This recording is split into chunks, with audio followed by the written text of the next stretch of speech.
Welcome back to the back room at Luo's. Brett McNeil and Bob Uphues with Jason Smith from the Book Table, Oak Park's fiercely independent bookstore. And we're here to talk retail. We're here to talk books. I guess we can talk summer and spring books. And just, I think we might start. You all are coming off of a Indiegogo, is it Indiegogo? But like Indiegogo, a yes. crowdsourced effort to raise some funds to actually expand. This is a happy story in the world of book retailing and retailing in general. How did that campaign go? The campaign went fantastic. We were looking for 50,000, and we got over 50,000. Wow! So there you go. How long were you raising the fund? It was a almost 2 month campaign. Well, that's pretty great return. Quick work. yeah. We were in and out.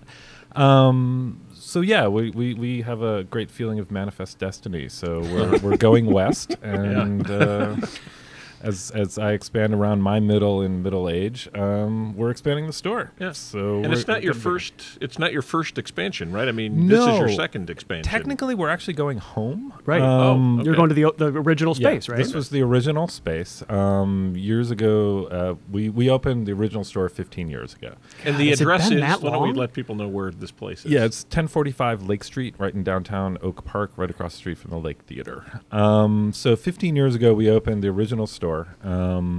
And then 5 years after that, we picked the entire store up, moved it next door to where we've been for the last 10 years. And we've been eyeing our original space since then. We couldn't afford at the time to keep it and expand. But we've wanted to do that. As anyone who's ever been to the store knows, there are giant piles of books and boxes and all kinds of things, and we'd rather not hide them from our customers. It would be kind of neat to actually display every book that we have for people to buy. So it's something that we've been looking forward to for a very long time. We thought we were actually going to do it 5 years ago, but it didn't work out. So we went ahead and did the expansion. The Indiegogo campaign was sort of several reasons behind it. I mean, obviously, money's great, and we had always been fiercely independent. So when we first moved here, there was already an independent bookstore almost directly across the street from us. There was, the Magic Tree, and there was, of course, the chain store Borders. And so we were very careful not to step on any toes. We've still never done a children's event, for instance, in the 15 years we've been in Oak Park. Sort of ceding that to the Magic Tree. Exactly. Okay. We didn't get an awning grant for our awning because we didn't like the idea that, Barbara's was paying property taxes and part of those property taxes was going to end up for our awning grant. So we went out of our way for the last 15 years of being, we do not want to feel like an interloper. And at some point, it just sort of dawned on us, well, wait, most of the stores don't exist anymore. Yeah. And we're actually You're the last man standing on Lake Street. We're the old veteran at this point after 15 years. Let's see what this is like. And then, the store has been built by our customers. Mm-hmm. The direction of the store has been built by our customers. The stock has been built by our customers. Everything that we do has been customer driven. And, we like them and they really like us. And this was really an opportunity to allow them to be part of this process. And how many donors? There was over 500 different donors, ranging from $10 to $3,200. So with all kinds of neat perks, someone gets to be a character in a Gillian Flynn novel. Saw that. Really fun. Someone gets to hang out with my best friend, Kamau Bell, and have dinner with him. We had a home-cooked dinner by author Elizabeth Berg. I thought I saw Elizabeth Berg. Yeah, the quickest selling out thing. That only took 2 days. Is she still here? For that. Yeah. Okay. Yeah, she's living in Oak Park, and so you get a home-cooked dinner at her house. We had a lot of fun perks sort of with our buddies, Alex Kotlowitz and so on. So it was neat, and it's been really gratifying for Rachel and myself and my wife and the other, the co-owner of the store, to watch the outpouring of people that, want to directly help the store. Well, it's neat. It's interesting. You're a survivor, and the store is great. And I've been buying books from Jason and Rachel for 15 years. It turns out, I guess. But you operate in what I think would be considered a bookish town. Yes, and to very me, much it's so. sort of, I mean, when my mom moved to Oak Park when I was a teenager, there were, I mean, right from Luo's, there were like 6 bookshops. There was one Right. here on the in the Well, Cracks and North Brentano's Boulevard. was still in downtown Oak Park, probably, wasn't it? Yeah, where the Lake Theater is Yeah. now. But there was there a were Crocs. like 3 used bookstores downtown. Right. All of that Yeah. is gone. They're right on Marion Street, Correct. right down the block here. That's correct. No, it's why, I mean, 15 years ago when we opened, people thought we were insane. And we just sat back and went, even you Oak Parkers don't necessarily understand Oak Park. This is a town that has greatly supported bookstores. And full of writers. Yeah. I mean, you mentioned Kotlowitz. And yeah, the last used bookstore closed right before we opened the original store. And what a lot of people don't remember is actually across the street was one of the big indicators for us is that there was a Super Crown in that River Forest township. Oh, sure, yeah. right. Strip mall that's over there. And though the chain itself went bankrupt, it was one of the highest producing Super Crowns in the country. So for us, You knew there was a there market. was obviously this market for discount books. The last used bookstore we knew was about to close. And therefore, for us, it wasn't that there was too many bookstores about to be on the street with us opening. There was this giant gap and a need for a bookstore for us. So the expansion is partly because our store has changed so much since Borders closed. We've turned really into a new bookstore, and the getting more space kind of returns us to our roots. There will be less expensive books in the store. There will be more Remainders, more Hertz, more used books, more of the things where you can walk in and get a super deal because we've had to sort of be this grown-up, different kind of bookstore since Borders closed that has, your proper, confirmation gift and your test prep books and all of these things that we had conceded to them all of those years before they closed. But I don't really consider the book table a remainder shop. I don't think I ever have. No. And you guys have a different bent, and it feels like Square Books. I know that's a bookstore you like a lot. It feels like, I mean, you're not City Lights or whatever, or Prairie Lights, but truly an organic, a local. It takes on the feel of the community that it operates in. Your success, I mean, it's interesting. Amazon has risen like a phoenix in the 15 I've years. heard they're doing well. Yeah.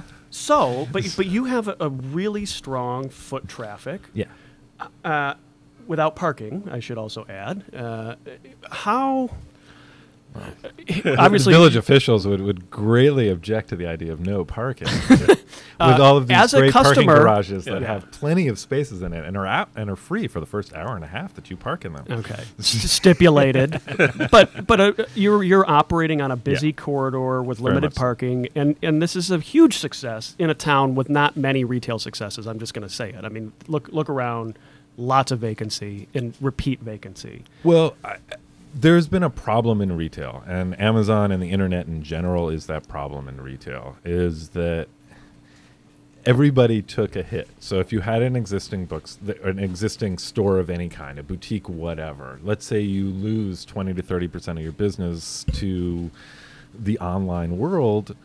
For some stores, that's enough to survive, and for other stores, that's not enough to survive. And that's just the future that we have right now. So, I mean, I think the thing that frustrates us the most about downtown Oak Park is that we have moved to a restaurant service downtown away from a retail downtown. And for those few of us that are left in retail, it's a great shame because the demographics are amazing. And I don't think people even fully understand how good the demographics are for downtown, because you not only have the people that actually live here, but and you more have and more of them, and more of them, but you have this office crowd that is there. So you actually have traffic all day long, and then you have this huge economic generator of the Lake Theater, which is bringing people in, all week long, but especially this weekend traffic and this nighttime traffic. So we get a lot of people who are literally killing time for which a bookstore is a They're browsing. wonderful thing to do. That's really cool. And their goal is they walk in the store with the intention of not to purchase something. And our goal is to convince them that they were wrong, that their intentions are not good ones, and that perhaps on their way to the movie they should, in fact, purchase a book. And we spend a lot of time doing that. And it's important for us. I mean, I've always thought of the store, we have regulars that come in literally every day. We have people that come in, 2-3 times a week, once a month, whatever. And then there's people that the only time they buy a book is once a year. They buy a travel guide and they buy a trashy novel to read on their whatever their vacation is. They're heading to their travel guide, right? And the goal of the store is to be able to hit all of those customers at the same time and get them the books that they actually want, while still being the kind of store that wants to push particular books. And so far, it's worked. Let's talk about that a little bit. I don't mean to step on you here, Bob, but talk about pushing books and your readership. I mean, you all have never made any bones about being, quote, fiercely independent. The windows are full of basically social justice titles right now. Is that fair? I mean, that is completely and utterly fair. Yes. Right. And it seems like this is a community where that's an important topic.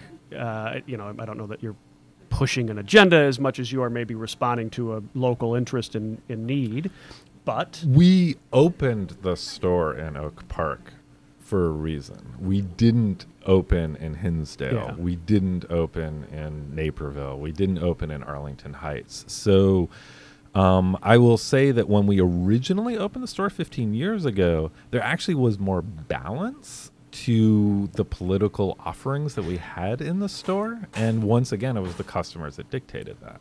Now, again, we opened in a left-leaning community because we're left-leaning people that wanted to live around other left-leaning people. But we as a store wanted to offer the full range of books to people.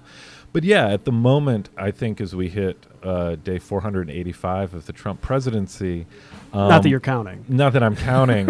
We are definitely profiting off the revolution. There have been the obvious books, Fire and Fury, the James Comey, which is still a huge national seller, right? Yeah. Still on the New York Times list. Has that been a big book for you? Yeah. So both of those are in our top 5 this year, bestsellers, and then there is just an enormous quantity of other books. We have 3 books proving the Russian connection and so on that have come out, and that's important to us, as well as, to be honest, sidelines. I mean, we sell a ton of national embarrassment mints with Trump's face on it. We sell a ton of pins and buttons and bumper stickers and rainbow flags and you name it, because again, that's part of who we are and what it is that we offer as a store, and it's very, very important to us. We've had a Black Lives Matter sign in our window for, I think it's at least 2 years now, because again, it's just important to us as a retail operation that there aren't people that end up in book selling because they think they're going to get rich. I mean, all of us have some sort of other mission that isn't necessarily related to money. And Rachel and I's commitment to our own political activism is certainly that. And our store is a place for that. It's a place for people to yell and cry and hug each other and argue and so on. And that's important. And it's an important in Oak Park that there are places like us or the farmers market or you name it where people can come in and have that kind of interaction. And that's why we chose Oak Park and why we've enjoyed the last 15 years. How many Bill O'Reilly titles have you sold in the last 485 days? Do you get any pushback from people that come in and say, what's going on here? Where are the books that I want? We certainly get pushback. We get 1-star reviews in various places from it. But because of the content? Because of what they perceive as a bias in the store, which I again emphasize as a bias in the community. Now, Bill O'Reilly actually is an interesting example. We're talking pre him having to resign, but pre him having to resign, we have always done well at Christmas time with his killing series. Right. So he killed off Lincoln, killing he Kennedy, killed Jesus, he killed Kennedy, he killed Reagan. That's what I was killed thinking. Patton. Right. He, various Killing people the that heroes, he killed the white over heroes. the years. Yeah, we actually did extremely well. Those were always amongst our best sellers. His political books, on the other hand, and his children's books, we never sold at our store. But his killing series certainly did. And again, I mean, the majority of Oak Park, River Forest, Forest Park, Berwyn, Cicero, which is our people's, voted for Clinton this last time around. But there were people that voted for Trump. I mean, we've always had Republicans around here. We've had a few extra ones, I think, nowadays on some of the boards, which we've never had before. But we've always had them around here, and they also are allowed to buy books at the book table. So we do have books for them as well. It's just the majority of the displays, the giant stacks of books. You're going to have to look a little harder for the Ann Coulter book. Yeah, exactly. Exactly. So we'll happily special order you things as well. So maybe just for fun, is there an unusual title that you've had a lot of sales in that maybe another Chicago area bookstore hasn't? Well, I'm thinking, I've been reading Timothy Snyder, the historian. Actually, I went to graduate school for history, and his Bloodlands book was coming out as I was wrapping up. And that was a phenomenal piece of scholarship. And so I've always thought he was a really serious guy. And now he's exploded as a very important public intellectual and historian of the Eastern Blocs. And he reads like 8 languages or something. So he can work in Russian archives. He's not making it up. And he put out that little pamphlet. So the little how many pamphlet, of those did you sell? The On Tyranny we sold hundreds of copies of. It was it spent a very long period of time when it didn't drop further than number 10 on our nonfiction paperback bestseller list. The more serious, newer one. It's a heavy book as well. But yeah, On Tyranny was just a giant thing. I mean, the immediate post-Trump, we saw several things. I mean, there was the giant wave of dystopian fiction. The reading of 1984, Handmaid's Tale had already been kind of popular because of the TV show, but Animal Farm. I'm glad to hear Animal Farm. Yeah. That's actually better in this context than 84, really. So that the whole world of dystopian fiction was just gigantic for those first couple of weeks, as people were like, "Oh my God, I don't know what am I supposed to do? What's going on?" And it also takes a lot longer for a book to be produced than it does for a blog post or a magazine article. So it took a little while then for this next wave of books to hit. And there was several titles that were really, what are we supposed to do now? And as actual action pieces. And now we've sort of hit that next wave of more reflective books, and we'll see what the next thing are. But we have certainly, since the election, we even went through a Christmas season where nonfiction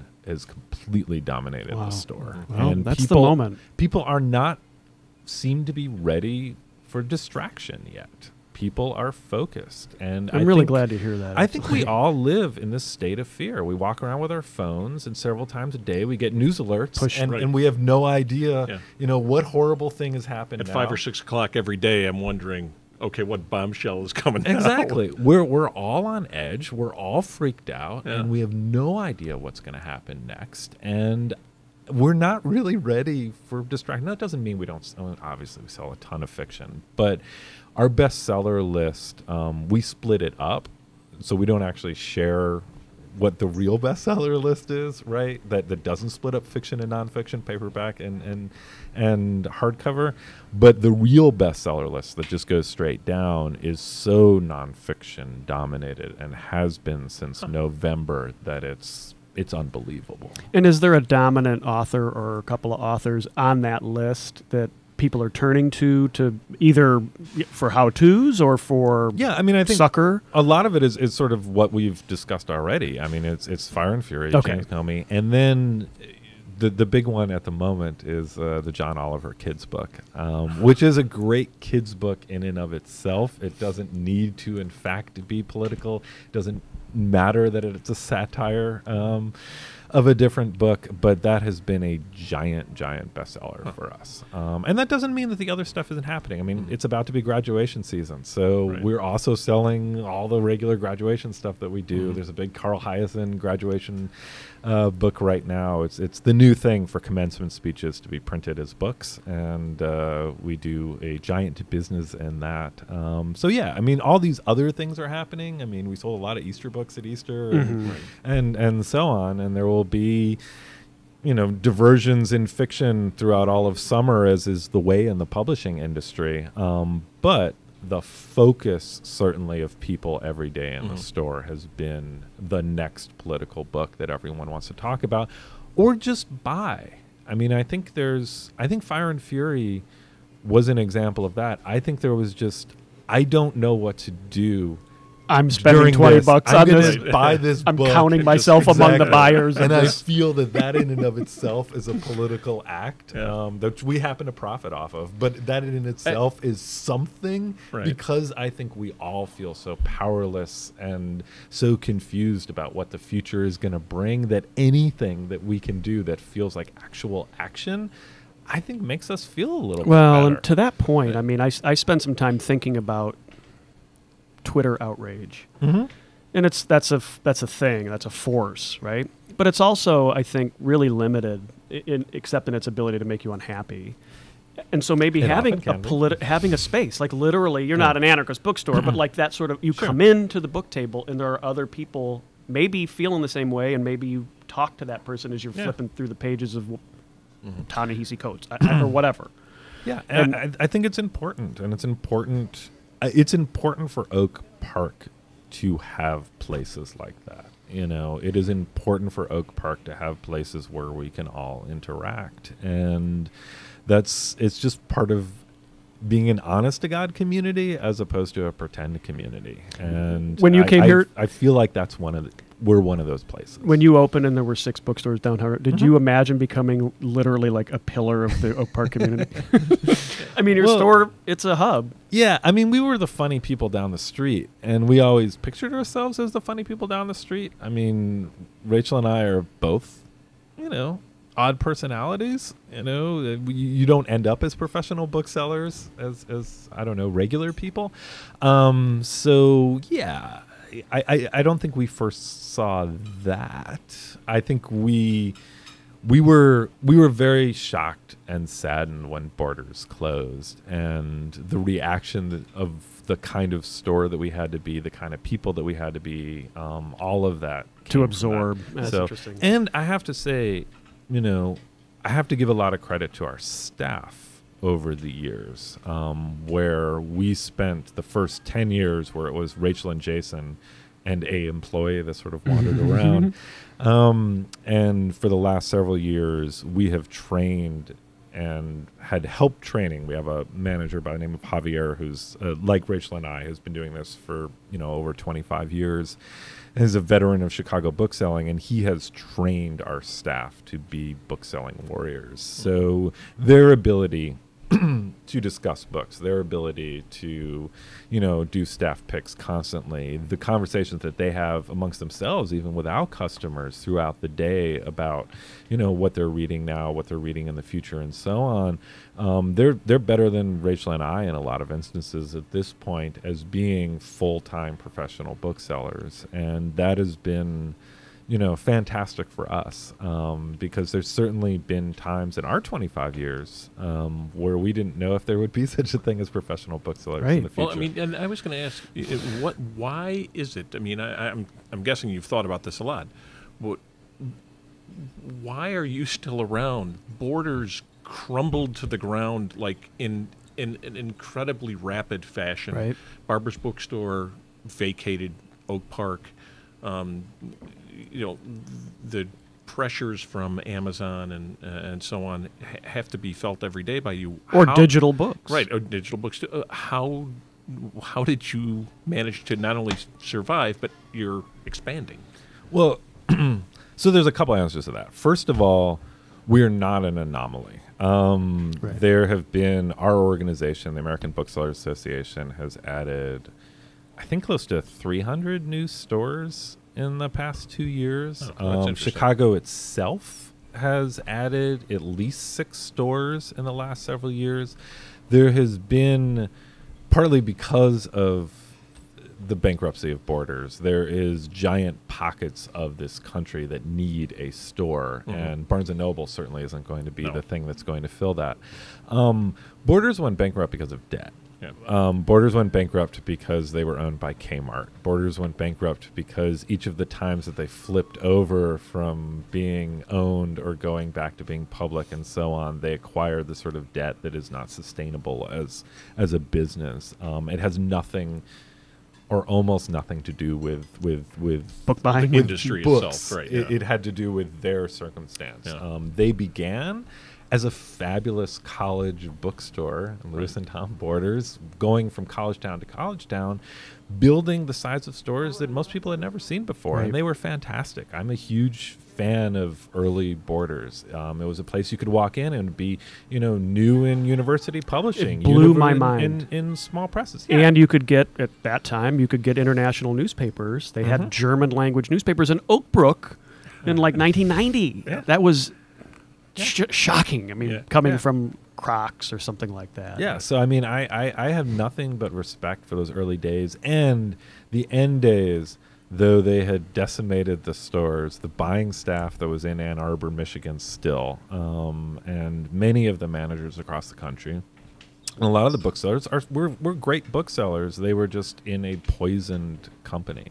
Barnes & Noble's in trouble right now because their space is too big. It's what we were talking about before. If every Barnes & Noble could magically be 65% of the size that they currently That store are, out in Oak yeah, Brook is their just chain would be enormous. fantastic. And they need the amount that has been lost by ebooks. And just to know, ebooks plateaued in terms of taking a percentage of book sales. I think it's been 4 years now since it plateaued, and then it started to drop. So this idea that ebooks are taking over the industry is a myth. There are no numbers to back that up. It has taken the percentage that it will take, and it seems like it will not take any more. And the second part of that myth, the majority of people who use ebooks are actually baby boomers. They are not the young. Young people do not like ebooks. They're reading books. Yeah, they're reading physical, actual Codex books. For baby boomers who can increase font size and do all these other nifty things, it actually is more helpful for many of them. So it's not surprising that they're doing it. And it's the ephemeral that they're buying. It's things that you're forced on with your book club, or it's the big, giant, best-selling things, the James Pattersons and so on, that, to be honest, independent bookstores haven't sold in 15 years. We lost that business to the chains, and then the And to chains airports. lost that business to Target, Hudson and News, Costco, right. and Yeah, okay. you name it. So we haven't really cared that much that now has moved over to the ebook world. We still sell certainly some of those things, and to be honest, one of the big books that all of you will be buying in just another couple of months is that Bill Clinton and James Patterson have joined together to write a mystery, and it is certainly the biggest print run of the year. Is it called Whitewater? No, I'm kidding.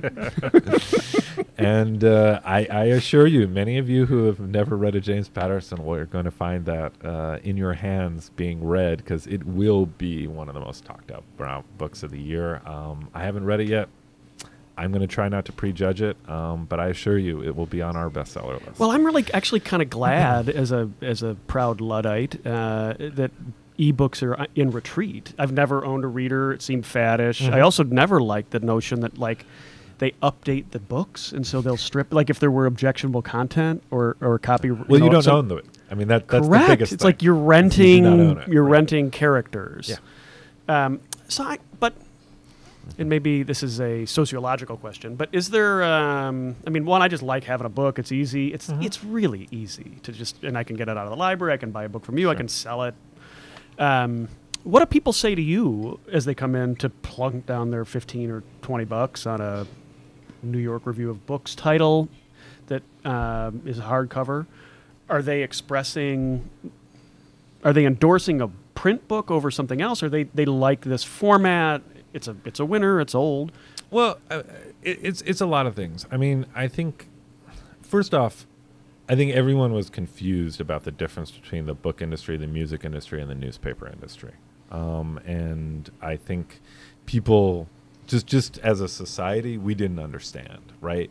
The idea of walking around with your entire music library in your pocket, because you actually throughout the day may switch the kind of music that you're listening to, makes sense. Most people do not need 40 books in their pocket because they've read 40 books in that day. So we just didn't get that. Newspapers, unfortunately, it's part of the ephemeral. Is that what one you've day, read one day. today is now in your recycling tomorrow. And so the idea that that would also move more towards an electronic side as opposed to the print side, again, makes more sense than books. Books were just different. As to what people say when they come in, I think the media has fed them stories that are untrue. I mean, so many people feel they are in the minority to buy physical books. There's certainly a feeling of solidarity on a political level a lot with customers with us who feel that it is an action to go to an independent bookstore or even a physical bookstore to purchase something. They're doing something for society that is good other than just spending money. And even though we discount books and, either beat Amazon on various prices or come close to Amazon at various prices, feel like the money that they're spending is somehow revolutionary, especially some of the people that know Rachel and myself who they're physically contributing to us. The same way that, to be honest, when we first opened up and everyone thought we were crazy, I mean, like the restaurants in downtown Oak Park used to give us super deals because they felt bad for Rachel and I. And I'm sure didn't think that we would be able to eat properly unless they could help us out. Just because there was those poor monkish exactly there was just readers. This narrative that went out of these poor strange booksellers that were in this soon to be bankrupt store on Lake Street. Their book shoppy. Exactly. Oh my God. So yeah. I mentioned earlier sort of Twitter outrage. Tom Wolfe died last week. Tom Wolfe died.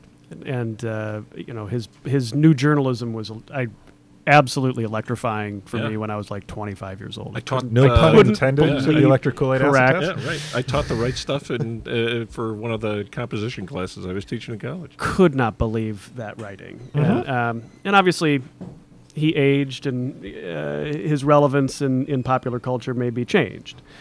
But there was an interesting exchange. He did win the Bad Sex Writing Award of the year for I Am Charlotte Simmons. Real bad. Which was, it was truly an atrocious book. So, yes. So I saw a tweet that just absolutely was beat down. Some young writer wrote that Wolfe was the best living American writer. And holy cow, did people come in with bats. Talk about getting ratioed. And what was interesting to me was most of the people who said, you don't know what you're talking about, invoked Toni Morrison's name. That was that was repeated. You don't know what you're talking about, Toni Morrison. And I literally felt like I was on the sidelines of a Beatles Rolling Stones argument. Like there are two bands. Do you have, I guess that's a long setup. Okay. Do you? That's a long way to go, Brad. Yeah, I just wanted to get it off my chest. I just thought it was such a crazy. I don't know why he felt the need to name. Here's where I'm going. I don't know why he felt the need to name the best because it's like the store is full of great writers. That is very true. What are you reading right now, and what are you excited about? Okay. In the next, what's on your stack? Sure. Though let me actually say a Tom Wolfe thing first. I think one of the fascinating things about Tom Wolfe is that not only is it writing, but he was the man in the white suit. And the concept nowadays of us even knowing what a writer would dress in is mind-boggling. Right? Yeah, he had a brand. Exactly. He had a brand in a way, but he also had the vehicles to end up being seen in that way that don't necessarily exist anymore. And I think it's one of the sad parts of media in general that we don't give authors that ability to do that. Especially, we don't give fiction writers the ability to be part of a discussion around here. There aren't radio shows, TV shows, or anything that Since usually Milt allow, Rosenberg signed off, right? Yeah, right. Exactly, that allow authors. Or for a while there was the afternoon show on BZ. Gretchen Helfrich's show, Yeah, right? that Odyssey. one. And then also after that there was the guy that ended up down at the Institute, who's actually in Oak Parker, whose name for some reason is escaping me, who ended up at Axelrod's Institute. Steve. Yeah, exactly. Whatever. So, who had a fabulous show, was one of that the was great actually things of really Chicago good show. media. It's one of the reasons why, if Chicago in particular, who happens to, no offense to all of you listening, has horrible media for this, it's one of the reasons why big name authors don't come to Chicago. They'd rather go to a Milwaukee or Iowa City or Kansas City event instead of a Chicago event, because we don't have media that is covering books in that way, especially fiction. Yeah, but we're and covering Mitchell Trubisky, There you right? I mean, plenty of Mitch. Yeah. But as a society, we have a difficulty even understanding how to discuss a book with a fiction author. There haven't been a lot of platforms that allowed us to do that, and that's a shame. Anyway, But you're right. I don't really hear book talk. I might hear, I don't know, maybe like the Dan Profts of the world on the right would invoke some fake title to make a point, but I don't really hear. If you opened up your Wednesday journal, you might get some book talk. Because we're talking about. Come on, I give a shout out to the paper. And as a matter of fact, and this is just a total aside, Dan Haley, before he was publisher of Wednesday Journal, was a bookstore owner. Yes, right down the street. That's right. Right down the street. Yeah, yeah. Dan's a great guy. Not to cut the Wednesday Journal short, we're just talking about like radio and I will join you. BEZ is completely seeded the field. I don't know what their deal is, but they're out of the ideas business for whatever else they're saying. Anyway, that's my piece. I won't put them completely out of the ideas business, but I'll put them out of the fiction business. Okay. I'm not going to step over that far. But yeah, they've certainly they have a different idea of what it is they're doing for radio than I felt even 3, 5, certainly 10 years ago, as to what their job was. Anyway, so the book I guess I'm most excited about at the moment is one of those people who I would put in my top 20 list if one was to make a top 20 list. The new Richard Powers novel is fantastic, and it's a little more spiritual than he's done before, especially for someone who's known mostly for melding hard science with fiction. And that's not science fiction. That's hard science in the middle of fiction, because really what it is a very long meditation on the soul of plants, the soul of trees. Yeah. Whether we can think about something other than humans as being anywhere as important as humans. It is, it's an ecological manifesto in the form of a novel, and it is done by one of the absolute masters of the form. And I've been a giant Richard Powers fan I don't think he's ever failed. I think his books, because he gets deep into things. So even a book where the topic has not even no interest, but less than no interest for me, I still think is brilliant and amazing. And he just tops himself again and again and again and again. And I could not be more thrilled for this novel. I'm excited to hear. I'm writing a nature column for Bob's Landmark in Riverside, and this book is on my list too. Okay, yeah. So I would definitely. It's my favorite thing going on right now. Interesting. Yeah. So. To me, the environment and like the moment that we're living in are all wrapped up together. We have an EPA head who's apparently, I don't know, if he could like Agent Orange the national parks, I think he would do it. We've talked a lot about like social justice in the bookshop. Do you get people coming in who are interested in environmental sort of justice and even like an Earth First kind of position on that? I mean, I know that that's a little dated, but those guys were.